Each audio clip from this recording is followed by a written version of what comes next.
Un medio de comunicación corporativo es un negocio. Si tú ejerces el periodismo en un medio de comunicación, te van a bloquear. Te topas con que hay una prensa que yo defino de derecha, que va a defender los intereses capitalistas. Están dispuestos a mentir, están dispuestos a engañar, que se alejaron de la gente por un beneficio personal, un beneficio económico. Joaquín López Dóriga, Loret de Mola, Ricardo Alemán. Cuánto dinero ellos individualmente se llevaron en el sexenio de Enrique Peña Nieto fue brutal. Quedan evidenciados como mentirosos, quedan evidenciados como manipuladores. Y claro que no les gusta. Para ser periodista tienes que ser ético. Si no tienes ética en tu vida profesional, no puedes ser periodista.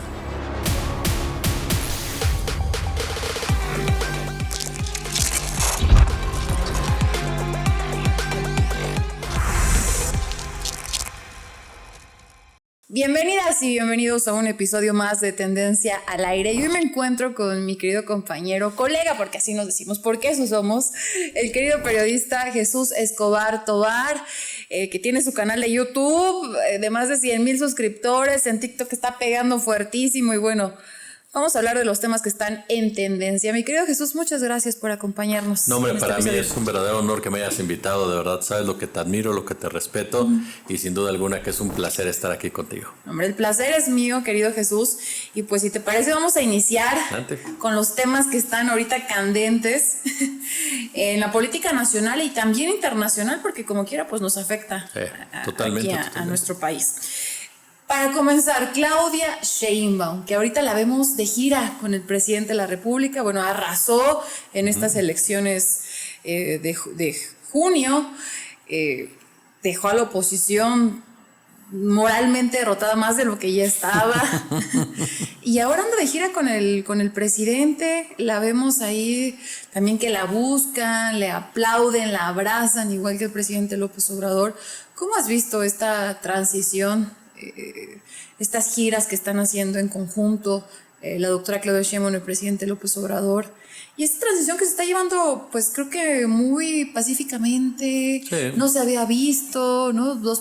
Un presidente y la presidenta electa juntos. ¿Cómo ves? Bien, fíjate que tiene mucha lógica. A final de cuentas son dos personajes que vienen de un mismo movimiento, es decir, hay una continuidad como tal. Hay diferentes corifeos, conductores de derecha, medios corporativos de derecha, integrantes de la oposición, que han querido darle a la palabra continuidad un sesgo negativo o un sesgo incluso autoritario, antidemocrático, pero no es así. Así funciona en realidad cuando repites un gobierno ideológicamente, cuando repites un gobierno de un mismo perfil. Me parece a mí que Claudia Sheinbaum es la persona indicada para darle continuidad al obradorismo con su propia personalidad. Y creo que este punto que tocas de las famosas giras lo van marcando. Por ejemplo, lo que acaba de pasar hace unos cuantos días con el gobernador de Querétaro, al cual le chiflaron efectivamente, lo abuchearon. Incluso se le nota la molestia a Curi, ¿no? O sea, la cara, el gesto, cómo lo endurece todo. Y la actitud de Claudia de levantarse, calmar a la gente, con su estilo, con su forma, uno te da muy claro, primero que López Obrador le cede el lugar.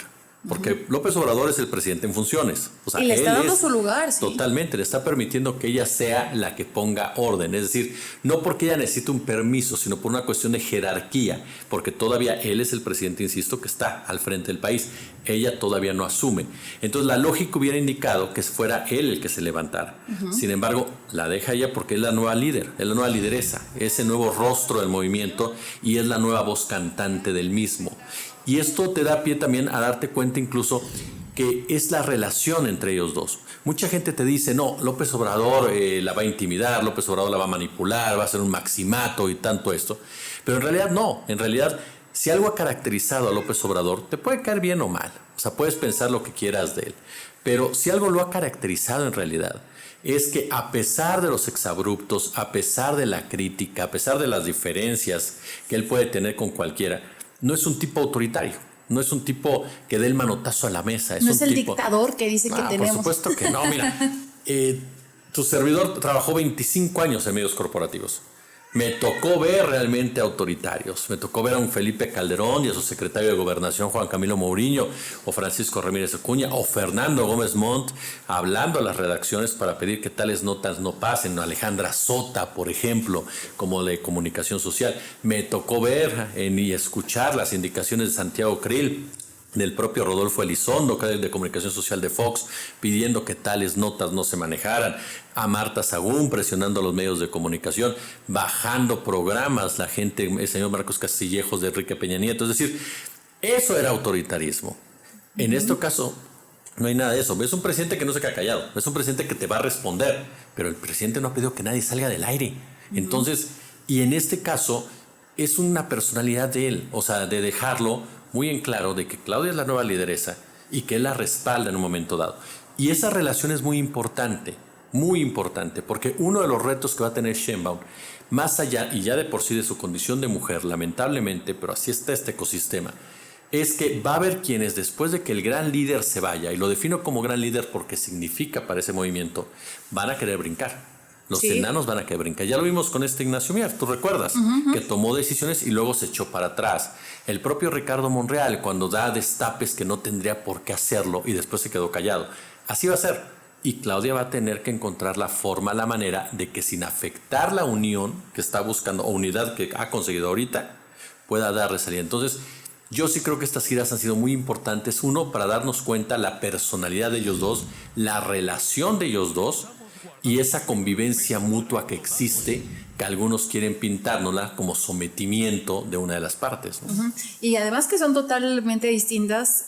Andrés Manuel es totalmente diferente, Claudia Sheinbaum tienen, desde su trayectoria es completamente diferente su educación, ¿no? O sea, eso de que era una calca, ¿no? Porque así le llamaban, una calca de López Obrador, pues están rompiendo, ¿no? Con todos estos dichos de la oposición, de los medios corporativos, mi querido Jesús. Oye, también las últimas designaciones de la doctora Claudia Sheinbaum en el gabinete, estas decisiones importantes que pues nos hemos enterado los últimos días.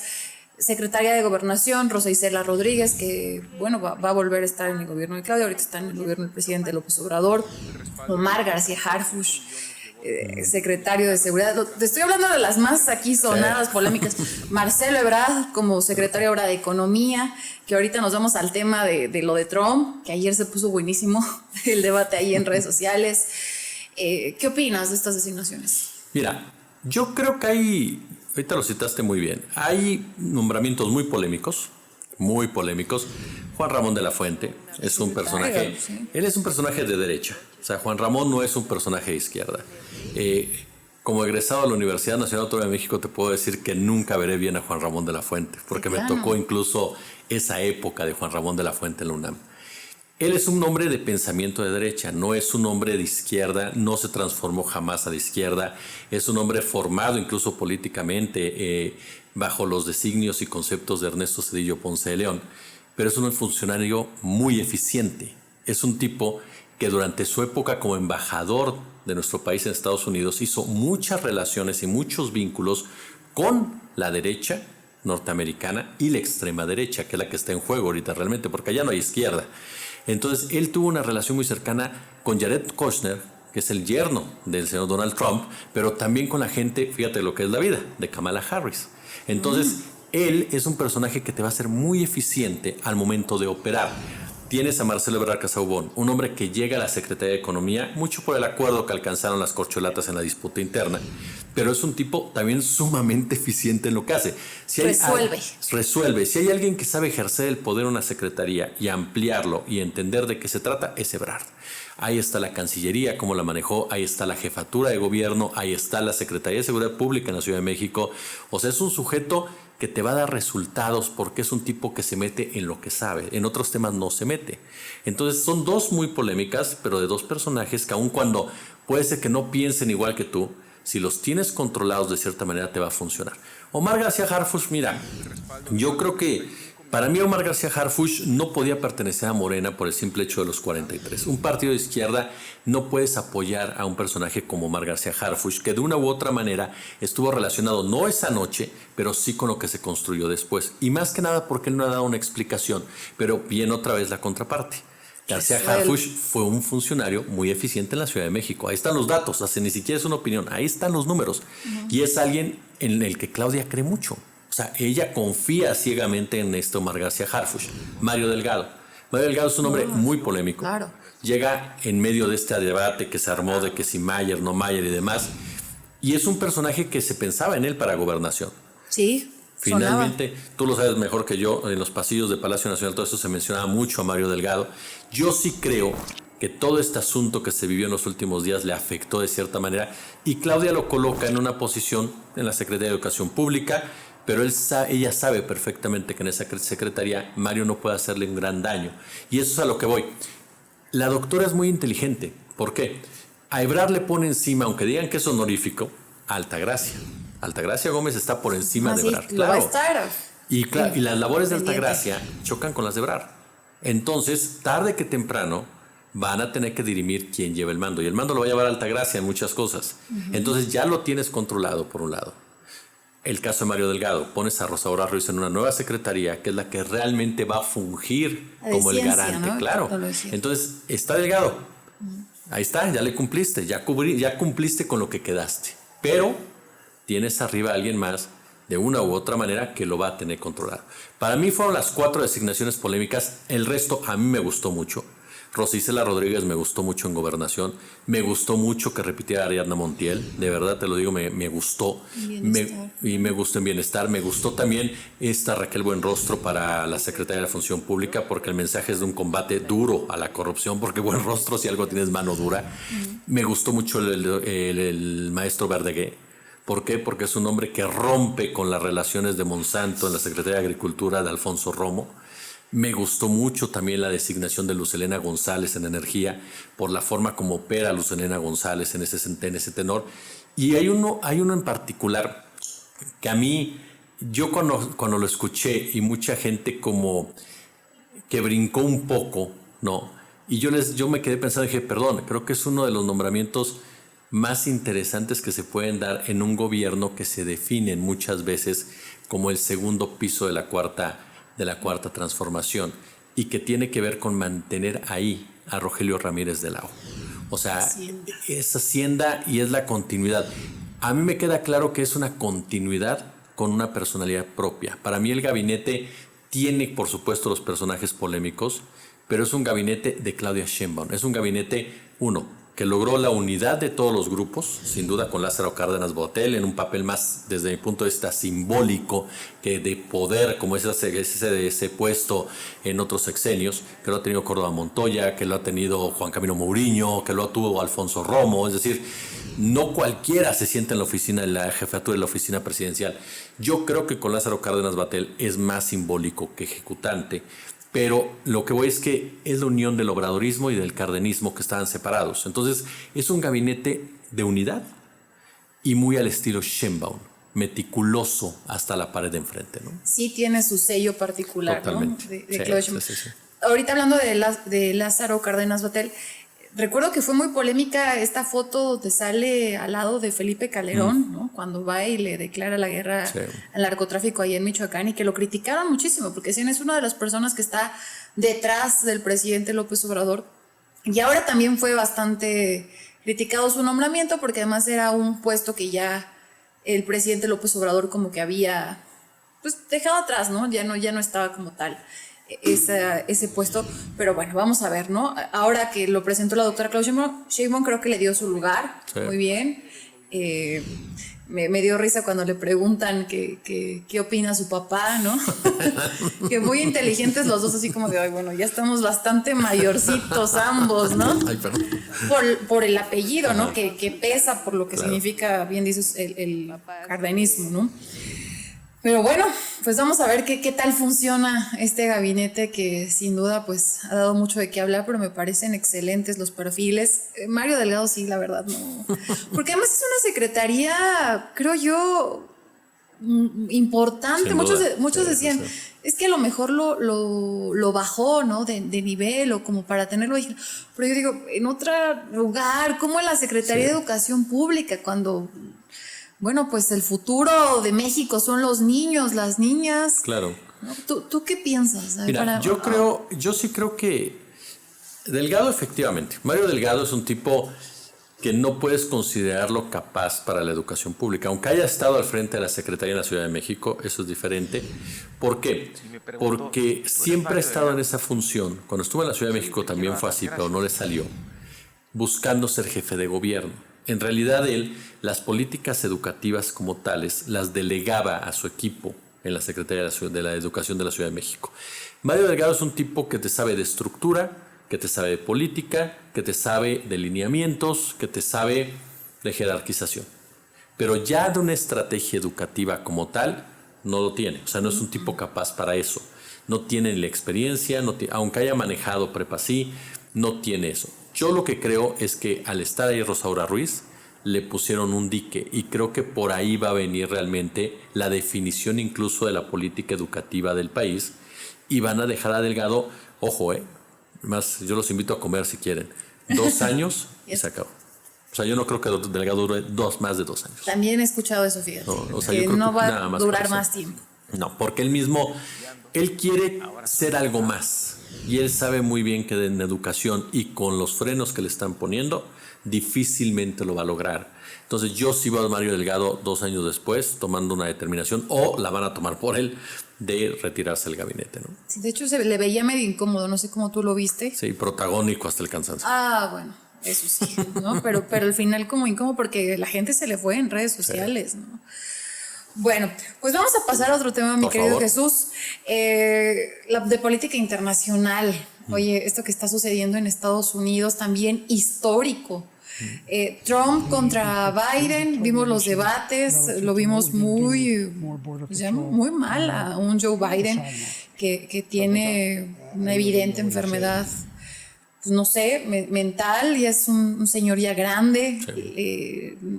Ya le dio COVID, otra vez está enfermo actualmente de COVID, lo que científicamente te daña, ¿no? El presidente López Obrador lo ha dicho, que él le ha afectado la memoria, ¿no? Muy desmejorado, un Joe Biden de verdad que las redes lo exponen, pues muy, que se le va el avión, de repente pierde como que la concentración, apenas confundió a su esposa con otra mujer. Sí, eso es muy raro. a Trump, bueno, Trump, un hombre polémico, pero poderoso, fuerte, burlón, ¿no? Hasta de Joe Biden. Y lo que muchos decían, ¿no? Ya debería el señor por dignidad, Biden, bajarse. Eso sucedió ayer de la contienda presidencial. Anuncia que él no va. Y también allí envió un mensajito como de, podría ser mi vicepresidenta la que suba, Kamala Harris, ¿no? También hace unos días, Trump atentan contra su vida, sí. Lo intentan matar.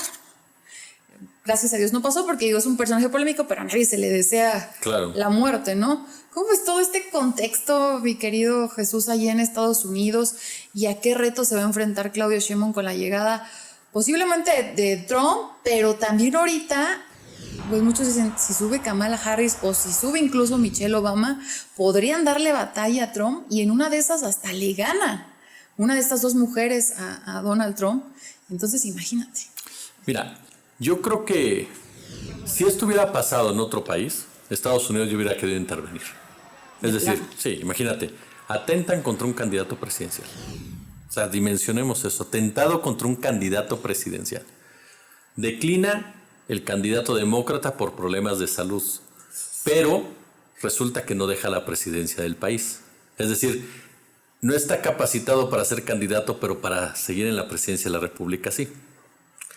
Hay problemas de estabilidad por las protestas de los estudiantes por el genocidio palestino.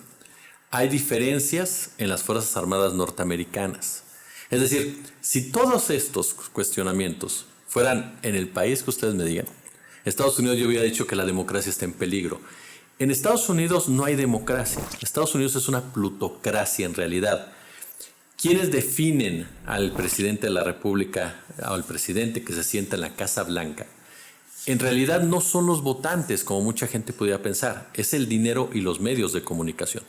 El sistema como tal está tan diseñado para que no sea el que más votos tenga el que gane, sino que gana ciertas fichas, podemos decirlo así, que depende, que representan cada estado. No es lo mismo California que Iowa, por ejemplo. Entonces cada uno de ellos hace su estrategia basado precisamente en eso y en donde las donaciones son muy importantes. ¿Por qué traigo a cuenta esto? Mira, de entrada, para mí el hecho de que Biden se mantuviera o se mantenga en la Casa Blanca demuestra quién manda en Estados Unidos. O sea, que el presidente no tenga la capacidad ya ni siquiera de saber quién está al lado de él, quién toma las decisiones. Estamos hablando del hombre que supuestamente tomaría las decisiones relacionadas con el ejército más poderoso del mundo, con la economía, si no la más poderosa, sí de las más influyentes del mundo. El hombre que apoyó una guerra en Ucrania, el hombre que apoya un genocidio. Entonces, ¿realmente él tomó esas decisiones? A mí me queda claro que no. A mí me queda claro que hay una corporatocracia que toma esas decisiones y que estaba muy contento con Biden y felices de que Biden como títere se mantuviera 4 años más. Confiaban mucho en que el Poder Judicial iba a detener a Trump por los problemas judiciales de Trump. Nunca se imaginaron que el Poder Judicial, que es tan corrupto como cualquier otro en Estados Unidos, declinara a favor de Trump. Entonces, al momento que esto pasa, ahora sí nos preocupamos, ahora sí hay que bajar a Biden, ahora sí Biden ya no da una, ahora sí ya quítenle todos el apoyo a Biden. ¿Por qué? Porque se dan cuenta que pueden perder. Y no solo la presidencia. Si Biden se hubiera mantenido, hubieran perdido el Congreso. Y ahí sí les iba a pegar muchísimo a todos los lobbies que operan alrededor de la elección de Estados Unidos. Entonces, no, sí, o sea, lo que estoy entendiéndote es que sí está mal Biden de salud, es evidente, pero también hubo una campaña fuertísima en su contra, ¿no? En cuanto estos señores poderosos dicen, no, ahora le empieza el bajar a Biden. Biden no podría continuar ni como presidente de Estados Unidos. O sea, ya sus condiciones ya no se dan. Pero lo podemos mantener porque nosotros mandamos. Caso concreto es un personaje como Anthony Blinken, el secretario de Estado. Él está detrás de él, y ni siquiera es opinión, es información.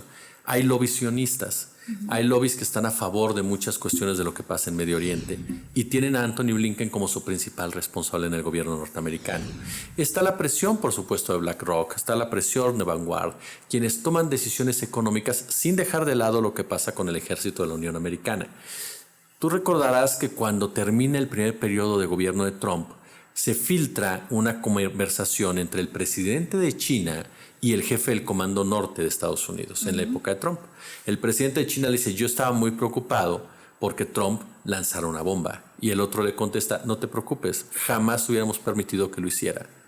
Es decir, el general está diciendo que no van a hacerle caso al civil. Ahí te das cuenta quién toma las decisiones realmente en Estados Unidos.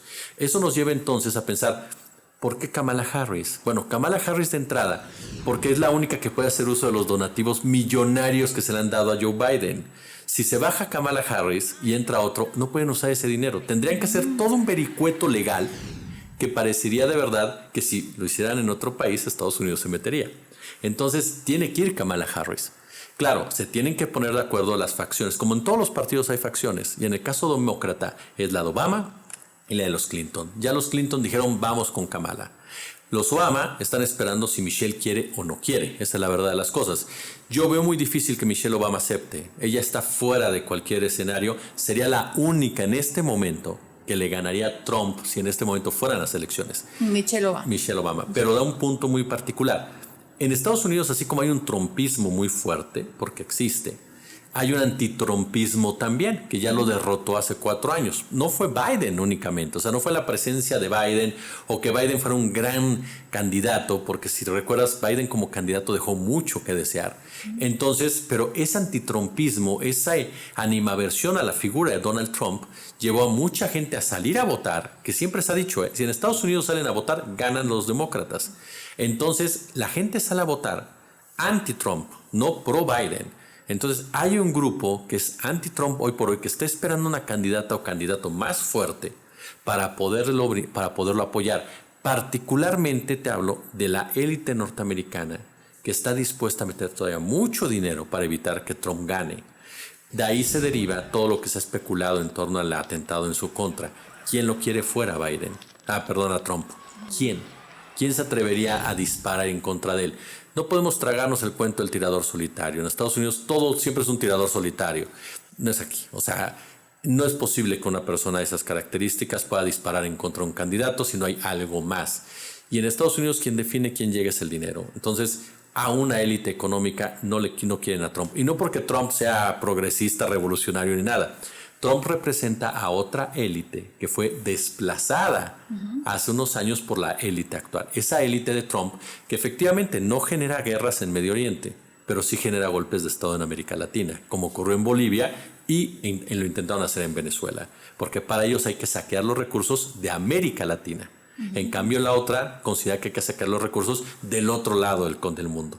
Entonces, son esos detalles que te llevan a ver que son exactamente lo mismo. Quien gane de Kamala, si es que va Kamala o Trump, su comportamiento imperialista va a ser igual. En el caso de México, yo sí creo que Andrés Manuel López Obrador nos dio un gran legado. Él entendió cómo relacionarse con un bully como Trump y con un dientes de lobo como Biden, porque Biden es peor que Trump en muchos sentidos. Entonces, basta ver su carrera política. Entonces, ¿qué pasa? López Obrador, ¿qué nos enseñó? Ni compras todos los pleitos con uno, ni te crees la debilidad del otro. Entiendes perfectamente que con ambos vas a tener que negociar, que es el arte de la negociación, que es ceder para conseguir algo. Eso es primordial. No puedes pensar que los vas a derrotar, los vas a someter. No se puede por las asimetrías que hay. Tienes que negociar, tienes que ser muy inteligente. Pero ojo, hay un detalle fundamental en todo esto. Nunca debes de bajar la cabeza. López Obrador jamás bajó la cabeza con Trump ni con Biden. Jamás aceptó que se le pisoteara como se pisoteó a Peña Nieto, como se pisoteó a Calderón, como se pisoteó a Fox.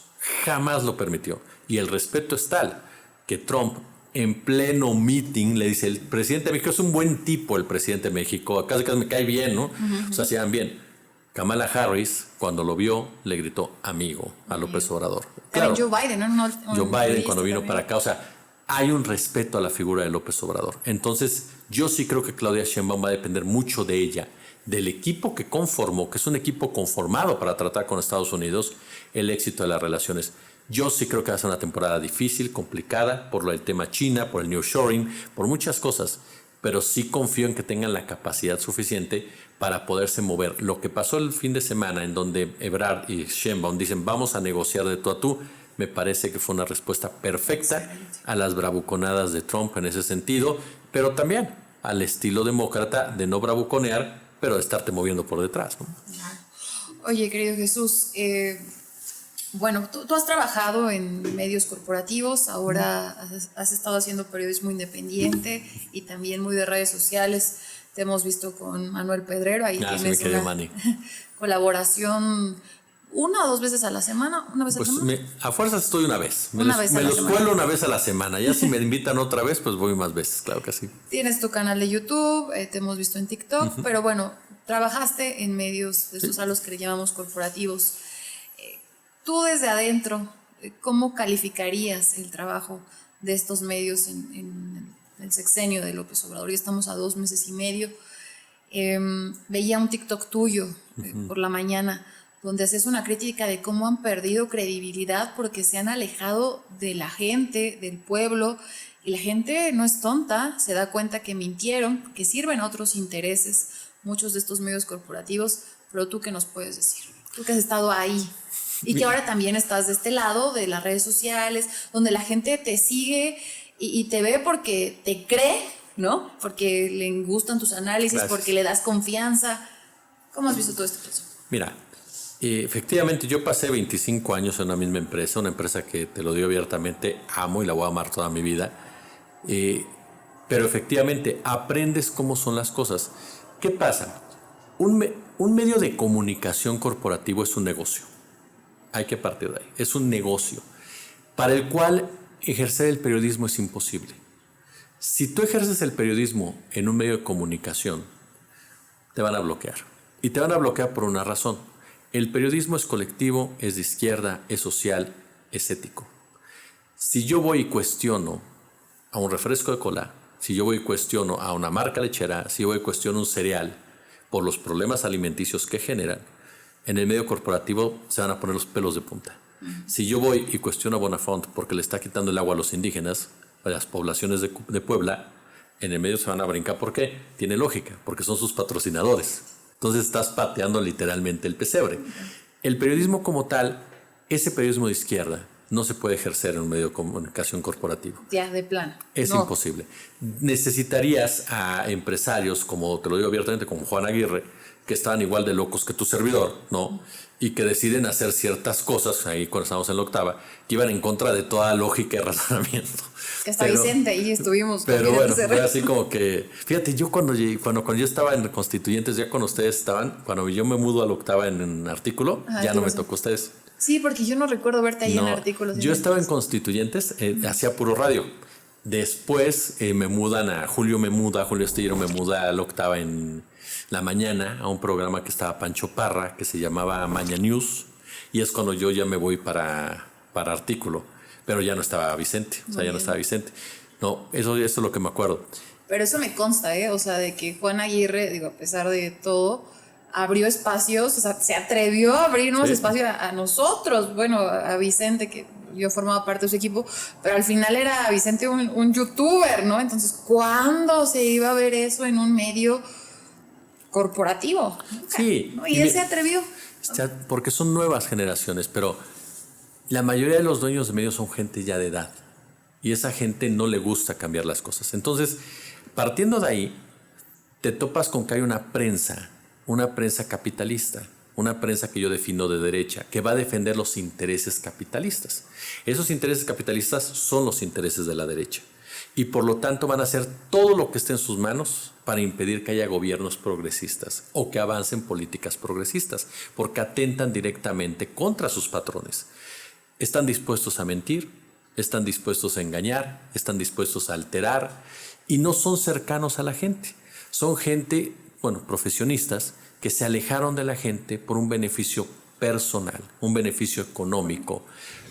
Joaquín López Dóriga, Loret de Mola, Ricardo Alemán, ¿quién más me vino ahorita a la mente de todos hoy? Hace unos días hicimos un trabajo sobre cuánto dinero ellos individualmente se llevaron en el sexenio de Enrique Peña Nieto. Fue brutal, Sergio Sarmiento, fue brutal. O sea, fueron millones, algo que una persona honesta en un trabajo como es hacer periodismo o medios de comunicación incluso, no podrías pensar en recibir de tu salario. Entonces, ¿qué pasó? Obviamente que cuando llega Andrés Manuel y les quita todo eso, pues obviamente que se enfurecen, por supuesto. Ese dinero que entregaba Peña Nieto mantenía estaciones, canales de televisión, revistas, ¿a cambio de qué? No me pegues. No puedes criticarme absolutamente nada.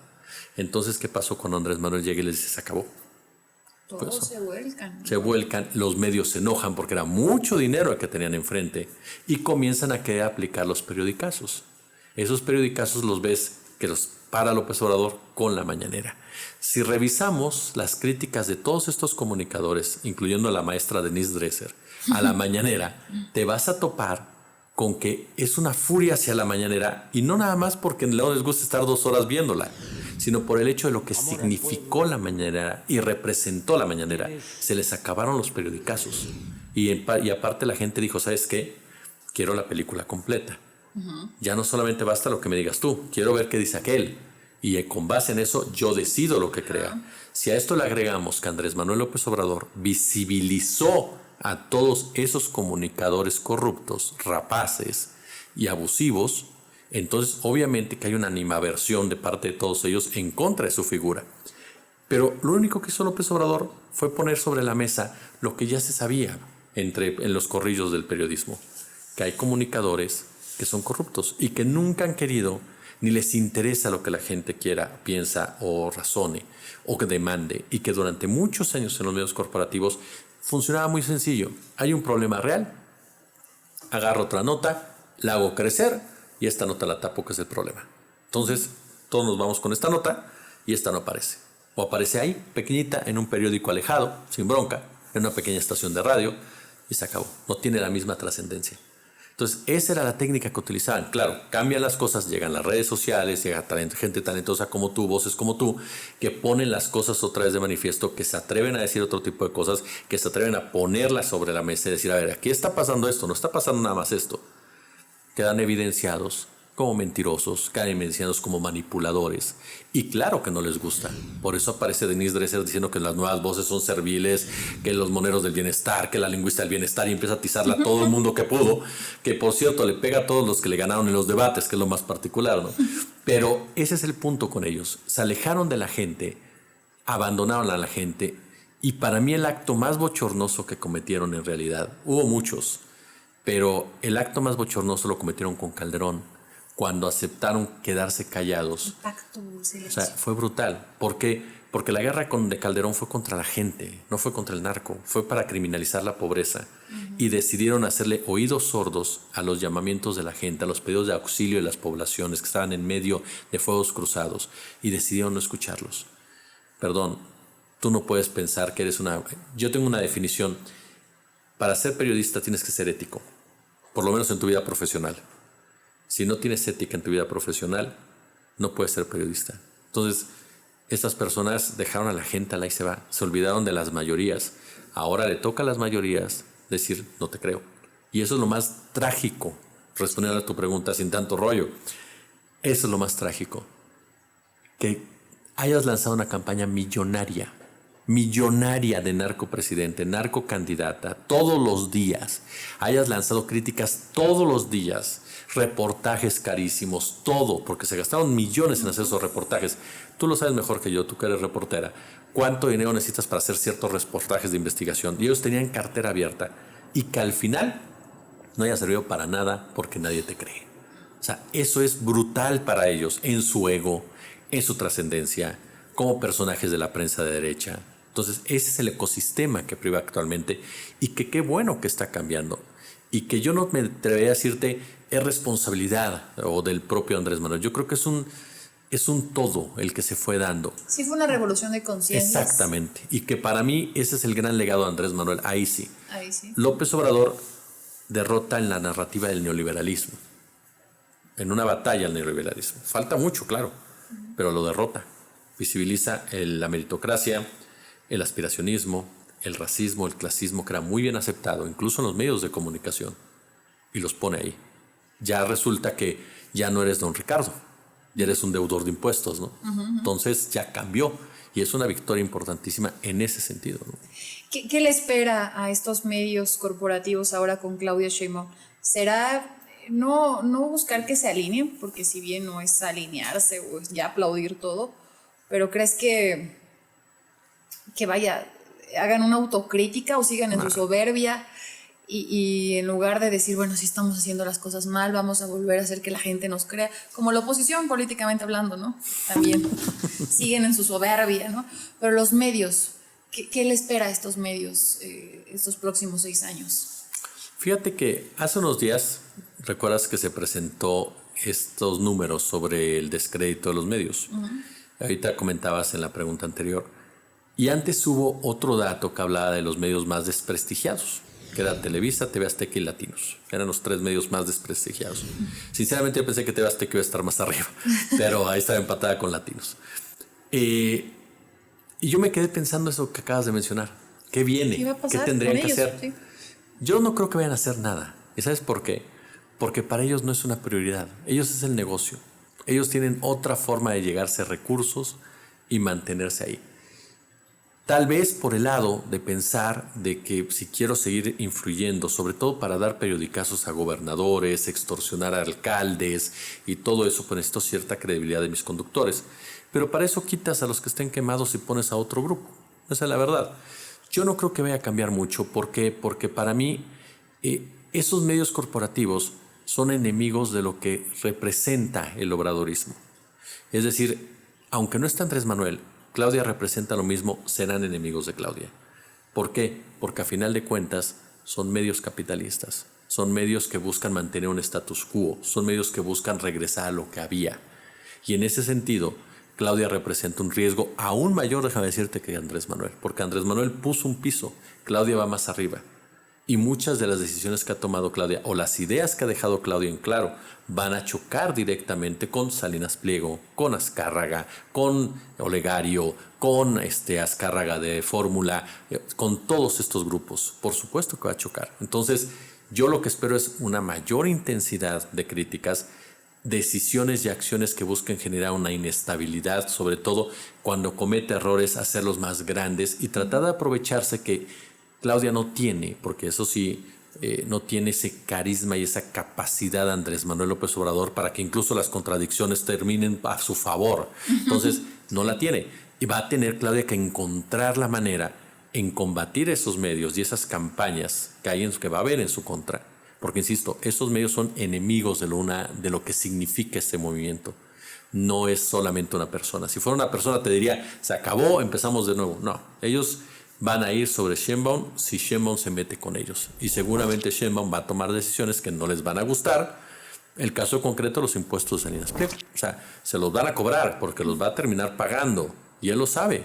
Pero no va a aceptarlo y va a seguir jorobando y jorobando y jorobando con sus conductores, porque a final de cuentas siguen teniendo una penetración. Parece que no, pero el otro día estábamos viendo un estudio donde a la torre, por ejemplo, puede alcanzar 800,000 personas cada noche viéndolo. Entonces, y Televisa 1,000,000 de personas. Entonces, sí hay gente que lo sigue viendo. No les cree si quieres, pero a final de cuentas los ve. Y eso para ellos es rating y para ellos es negocio. ¿No? Y es dinero que para ellos es lo más importante, ¿no? Vimos a un López Obrador muy permisivo también, con los comentarios que luego pues salían en televisión, en radio, ¿no? Donde hablaban mal de su familia, donde a él le faltaban al respeto, donde hasta mentadas de madre hubo, ¿no? Donde se expresaban muy mal de su esposa, de sus hijos. Hace unas semanas tuvimos una plática con Poncho Gutiérrez, donde él decía que tal vez Claudia no iba a ser igual de permisiva que López Obrador, que mediante a lo mejor la Secretaría de Gobernación se iba a poner un freno a estas críticas, no, ni críticas, ¿no? A estos comentarios clasistas, racistas, elitistas, que sonaron muy fuertes en tiempos de López Obrador, pero que ahora Claudia va a decir, a ver, ya. O sea, yo no voy a permitir que se expresen así. ¿Tú crees que sea de esta manera? O que Claudia sí sea como López Obrador, como de, bueno, sí, porque si ahorita López Obrador se atrevía a poner una sanción, no sé, en contra de Carlos Alarraqui, de Javier Lozano, Loret de Mola, bueno, iban a gritar, ¿no? Dictador, sí, de por sí, ¿no? Censura y todo. Pero a lo mejor Claudia dice, ya, yo sí no lo voy a permitir y debe de haber una regulación, o sea, sí hay libertad de expresión, pero también no hay que abusar, pues esto ya está rayando en lo grosero, y ponga una sanción, o sí va a permitir que fluyan estos comentarios. Mira, yo creo que en el caso, partiendo de Andrés Manuel lo permitía precisamente porque es un tipo que respeta las libertades, aunque parezca que no. En realidad, él no bajó a nadie ni censuró a nadie. Entonces es un tipo que permite eso, que dice no hay problema. ¿Por qué? Porque aquí se vale. Y muchas veces lo manifestó en las mañaneras. No más vale, hay libertad, no hay problema, éntrenle, no hay bronca. Respondía, y eso no les gustaba. Pero había esa libertad, ¿no? Eso es un hecho. O sea, Andrés Manuel, eso fue la razón por la que él nunca hizo nada de eso, porque no cree en hacerlo. O sea, no cree en limitar la libertad, no cree en ejecutar un acto de censura. O sea, no lo cree. O sea, no es parte de su personalidad, ni de sus formas de pensar, ni nada. Yo dudo mucho que Claudia caiga en algo así, te voy a ser honesto en algo. No creo que utilizar el hecho de que vamos a regular ni nada por el estilo. Yo creo que va a seguir con esa idea, con esos conceptos, sinceramente. Que ellos se exhiban. Eso es un punto muy interesante. Andrés Manuel lo que hacía es, yo no te voy a censurar, pero te voy a exhibir. Entonces yo no te censuro, tú di lo que quieras, pero ¿qué crees? Estás mintiendo en esto, ¿qué crees? Ganas tanto, ¿qué crees? Te fuiste por aquí, ¿qué crees? Dijiste esto. Entonces él encontró la fórmula perfecta, porque no te censuraba, pero sí te respondía. Entonces tú ya sabías perfectamente que si te soltabas otra mentira te iba a responder. Yo creo que lo que tiene que hacer Claudia es eso, es encontrar su estilo y decir, ¿sabes qué? Si este dice algo que no es cierto, saca lo que es verdad. O sea, ella tiene la gran ventaja en este momento que se le cree más a ella, incluso que a esos medios corporativos. Ella tiene ahorita la pelota en su cancha. ¿Para qué? Para desmentir cualquier noticia que no sea cierta, para desmentir cualquier acción que no sea la correcta, sin caer en actos que pudieran generar, por supuesto, que hubiera campañas de denostación pensando que son autoritarios, son agresivos, sobre todo por una razón. Morena va a tener una hegemonía, como hace años no se veía, aunque quieran echar para atrás las sobrerepresentaciones, todo ese rollo macuarro. No, la va a tener. Entonces, ¿qué pasa? Que va a tener que cuidar mucho las formas. ¿Para qué? Para que no hagan escándalos, sobre todo a nivel internacional, y hagan creer a la gente, ¿no?, que están actuando de manera autoritaria. Entonces yo creo que Claudia, si algo ha dejado en claro Claudia desde la conformación del gabinete con la que empezamos esta interesante charla, es que ella es una persona que le gusta negociar y ver la unidad y es muy prudente en ciertas cosas. Entonces, yo dudo mucho que dijera rajatabla. Yo no lo creo. Yo creo que va a mantener esa idea. Déjalos que se exhiban y nosotros tomamos la decisión de presentar lo que es. Va a depender mucho de su equipo de comunicación y la estrategia de comunicación que traiga. Eso es un hecho innegable. Pero me parece que van a seguir por ese tenor. Sinceramente, no creo que caigan en un hecho de aplicar la ley. Y mira que sí, Sheinbaum tiene un carácter muy fuerte, Sí. o sea, lo tiene. Pero no es un carácter dictatorial o un carácter autoritario o un carácter agresivo en contra de las libertades. Es un carácter firme y eso le puede dar una respuesta firme incluso en los medios de comunicación. Decir, a ver, pasa esto, ¿no? Pero de ahí a censurar o utilizar la ley en un momento dado para regular, como tú señalas, yo creo que no lo va a hacer por una cuestión política realmente y porque tampoco creo que crea mucho en eso, sinceramente. Ok, bueno, pues ya veremos, ¿no? Ya veremos. Si no, tú me invitas a comer, pues ya Bueno. veremos qué pasa. Bueno, ya para finalizar, querido Jesús, las mañaneras de las que ahorita hablábamos, este ejercicio histórico, mágico, me atrevo a decir, único en el mundo, y que al final sí lo va a lograr el presidente. Al inicio me acuerdo que yo comencé a cubrir las mañaneras en febrero de 2019, ya tenían 3 meses de haber iniciado las conferencias, pero había rumores entre los compañeros que íbamos y que ahora ya hay unos que ya no van. No creo que aguante López Obrador todos los días tan temprano, la reunión de seguridad, luego la mañanera, no va a aguantar, ¿no? Cuando sea el 2024, su último año, ya va a tener más de 70 años, o sea, lo logró, o está a punto de lograrlo. 2 meses y medio, 2 meses y días le quedan, y sí, todo indica que lo va a lograr, y que además, ahorita bien lo mencionaste, ha sido un ejercicio que le ha servido al presidente para exhibir, para ejercer su réplica, para informar, para rendir cuentas, porque tenemos que de repente va el gabinete de seguridad, de repente va la Secretaría de Trabajo, o sea, van y tú como reportero puedes preguntar lo que sea, si está la Secretaría de Trabajo, a la Secretaria de Trabajo, o sea, bueno, hasta el de Sedena, el de Marina, o sea, ha sido un ejercicio, te digo, histórico, único, me ha tocado. ¿Qué opinas de las mañaneras?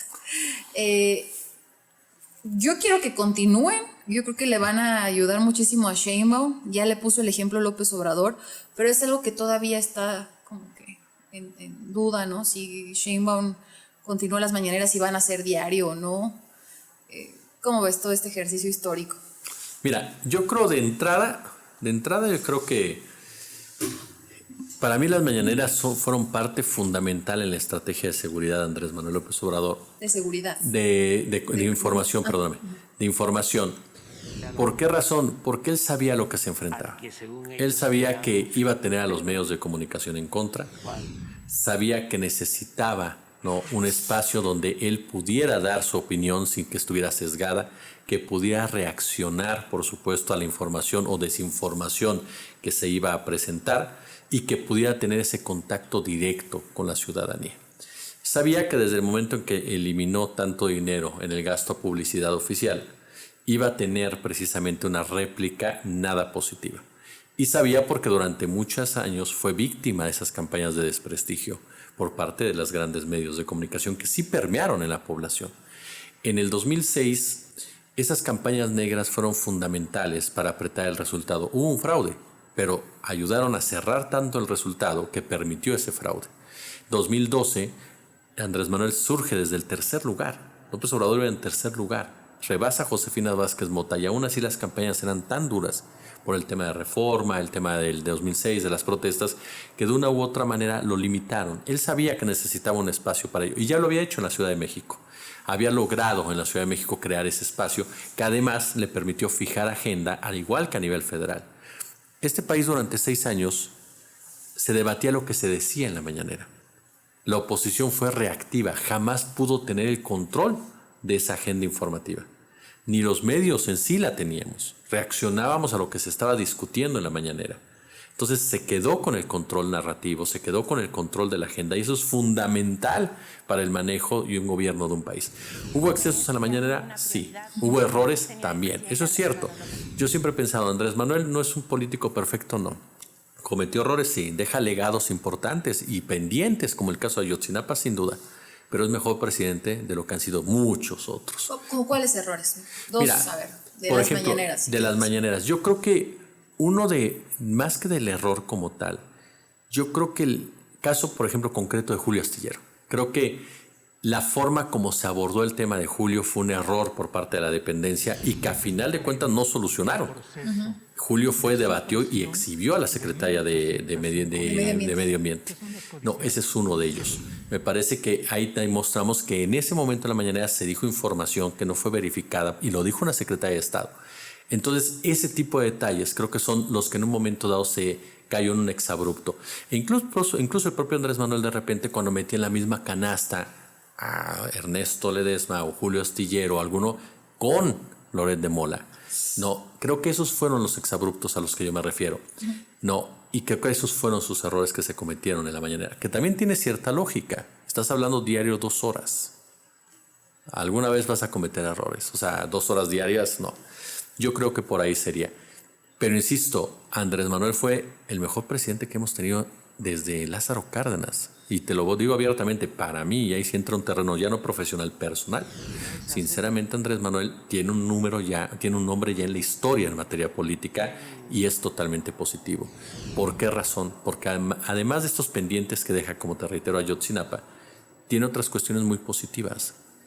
Para mí es muy claro, 106,000 personas al mes fueron sacadas de la pobreza durante todo su sexenio, mientras que Calderón y Peña metían 106,000 personas al mes a la pobreza. Yo creo que eso te marca la diferencia y el éxito de un gobierno en muchos sentidos. Cuando te dicen por qué la gente votó por él, porque su calidad de vida mejoró y sobre todo porque la gente se sintió representada por él, que eso es fundamental. ¿Qué presidente había logrado que la mayoría de los mexicanos se sintieran representados por él, identificados con empatía? Y eso te lleva a lo que ahorita mencionabas de la mañanera. Andrés Manuel tiene mayor credibilidad en la mañanera. No fue de gratis, no fue por levantarse temprano, no fue porque se pusiera a gritar en una mañana, no fue porque llegara Ana María Vilchis al frente, no, fue por el simple hecho de que él es un político con mucha credibilidad, gracias a esa empatía que siente la ciudadanía. A mí en la campaña del 2018 hubo un hecho que siempre lo menciono porque me parece que identifica muy bien lo que pasó. 2 jóvenes de Oaxaca pasaron toda la noche pedaleando, para entregarle a Andrés Manuel un cuadro que ellos habían hecho con sus manos. Dices, perdóname, ¿quién logra eso de la gente? ¿Quién logra ese amor de la gente, esa confianza de la gente? Él lo hizo, y mira que es el mismo amor y odio, porque del otro lado hay gente que no puede ver ni en pintura, pero no es la mayoría. Hay una mayoría que sí lo puede ver y lo apoya y lo cuida y se va a poner muy triste cuando se vaya. Pero lo que veo es que eso fue fundamental en las mañaneras también. Que el presidente salía y decía, yo creo que es esto. Y había una mayor credibilidad del presidente. Entonces las mañaneras, por supuesto, se convirtieron en ese espacio en donde Andrés Manuel daba su opinión, en donde Andrés Manuel ponía sus puntos de vista, en donde Andrés Manuel exponía lo que estaba pasando y donde informaba lo que estaba pasando. Entonces para mí la mañanera, te soy honesto, es 1000 veces que haya existido, con todo y todo, a que no haya existido, porque su existencia permitió una estabilidad para un gobierno y una fluidez de un gobierno que vio por primera vez hacia un sector que nadie veía, un sector olvidado de la población, un sector olvidado completamente por los grandes capitales, un sector que no existía para muchos sectores y que Andrés Manuel sí dio el giro a la perilla para empezar a ver hacia esos lados. Y eso fue determinante en toda esta discusión. Y eso jugó un papel, por supuesto, la mañanera, porque muchas de las cosas que él hacía no hubieran salido en los medios corporativos. No. Jamás los hubieran sacado o los hubieran manipulado de tal manera. Eso, fijar agenda, informar y lograr la credibilidad, es lo que hicieron a la mañanera una esencia natural de este gobierno, a tal grado que cuando se hable del sexenio de López Obrador, se va a hablar de un antes y un después para nuestro país en muchos sentidos, entre ellos el comunicacional. Porque en materia comunicacional, vaya que también nos dejó muchas enseñanzas a todos, evidencias de otros y definiciones, por ejemplo, a otros. Y eso para mí creo que es determinante, esa definición que se da, ¿no? En muchos sentidos. O sea, tú eres de izquierda, tú eres de derecha, o tú piensas aquí, o tú piensas acá. Se acaba mucho ese mito de la objetividad periodística, que yo no creo para nada en ella. No. Y creo que aparte va a pasar esto de la mañanera por hechos que tú los viviste más que yo. Ajá, mucho más que yo. Pero que te pintan de cuerpo entero lo que fue este gobierno. La posibilidad de que tú, periodista, te agarraras del chongo con el presidente en vivo. Yo siempre les he dicho, díganme dónde pasó eso, sin que llegara alguien y te sacara de la conferencia de prensa, porque Jorge Ramos, que tanto se queja que nuestro país es una dictadura, a él lo sacó Trump porque lo estaba cuestionando. Aquí se aventó, tú lo sabes mejor que yo, 20 minutos. No, y la primera participación que tuvo se atrevió a subirse ahí al templete. Ah, sí. O sea... Dices, no, pero eso es eso es la mañanera. ¿Qué opinas, Jesús, de que también se abrió esta conferencia para jóvenes, para chicos, chicas que si bien no tienen la carrera de periodistas, asistieron, preguntaron y que fueron muy criticados porque tú no tienes el título de periodista, tú no estudiaste periodismo, pero que mediante su celular, mediante una red social como YouTube, Facebook, sacaron su noticiero, Claro. Lo tan fácil, ¿no? De irte al lugar de los hechos y entrevistar a que cualquiera lo pueda hacer, no necesitas estudiar. Para eso obviamente el estudio te da otros métodos, pero bueno, salieron a la calle con la gente y eso los hizo famosos, populares y que también les dio un lugar en la mañanera y llevaron de viva voz lo que la gente les decía y que hasta la fecha son criticados, ¿no? Muchos compañeros míos que dicen, es que tú eres youtubero, tú eres un tiktokero, tú eres un facebookero, tú qué haces aquí, tú no estudiaste periodismo. Y te digo, hasta la fecha nos ven con malos ojos. Mira, te voy a decir algo muy simple. El periodismo no se estudia, se ejerce. Es así de sencillo. El periodismo es compromiso social, es denuncia, es ponerte al lado de las víctimas, es rigurosidad y es honestidad. Eso es el periodismo. Eso de que yo egresé de la escuela de periodismo me hace periodista, eso es mentira. Un periodista se hace en el ejercicio de su profesión y en el ejercicio de su oficio como tal. Y eso solamente te lo da la actividad Práctica, sí, y la práctica. El hecho de que salieran figuras como tu caso y como muchos otros que están, vino a refrescar completamente un ecosistema de medios que estaba podrido. Esa es la verdad. Con sus honrosas excepciones, por supuesto, porque siempre ha habido periodistas críticos fuertes que no aplauden, que van y vienen, que luchan, que fueron reprimidos, que fueron perseguidos. Toda la vida los ha habido. Pero el que se abrieran estos nuevos espacios y se pudiera hablar libremente como no te dejan en los medios corporativos, eso es precisamente una de las grandes avances en materia de comunicación que puede existir. Para mí, porque sí lo he escuchado y sí he estado en mesas donde se ha comentado, para mí es una frustración de muchas personas que se sienten menos valoradas por lo que creen que valen en realidad, porque creen que ellos marcan un derrotero, marcan un nivel, cuando en realidad muchos de los que critican a los youtubers o critican a los influencers o critican a los tiktokeros, primero deberían de preocuparse por su labor, por su trabajo y la calidad del mismo, en lugar de estar pendientes de lo que se hace enfrente y en otras aprender de la gente que está haciéndolo enfrente, porque en realidad tú no le pides absolutamente nada a cualquier otro reportero de un medio corporativo. Manny Pedrero no le pide nada en el análisis a muchos analistas que aparecen en otros lados. Y así podríamos ir uno tras otro. En todos lados hay excesos, en todos lados hay. En todos hay gente capaz y gente incapaz, en todos lados hay. En todos lados hay críticos, en todos lados hay aplaudidores, en todas las épocas. Pero la calidad es la que finalmente habla sin importar el lugar de donde se ejerza. El periodismo lo hace la persona cuando sale y se compromete a denunciar algo, cuando sale y se compromete a informar algo, y cuando lo hace con rigurosidad y con honestidad. Dos de los grandes guías históricos del periodismo nunca estudiaron periodismo. De entrada porque no había la carrera todavía, ni siquiera de comunicación. Y dos, porque no lo consideraron necesario para escribir, para denunciar, para evidenciar y para investigar y analizar.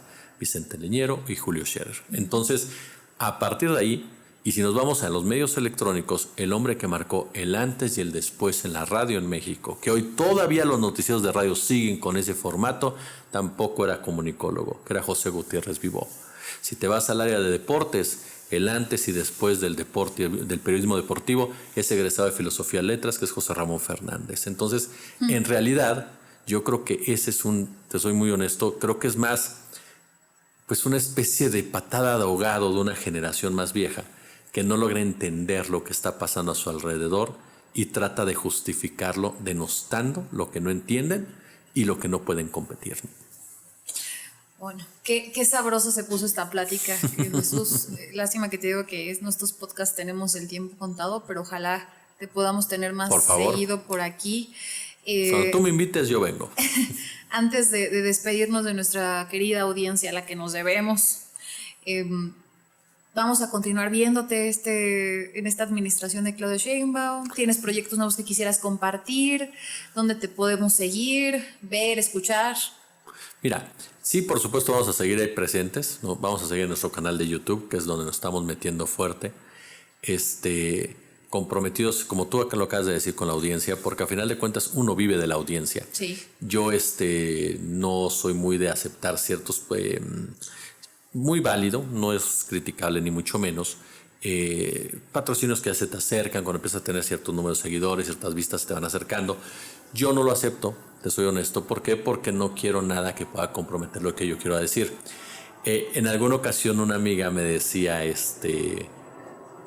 ¿por qué dices te pagan por decir las cosas? Le digo, no, mis estupideces las digo porque yo quiero, o sea, nada más, porque soy libre de decirlas, ¿no?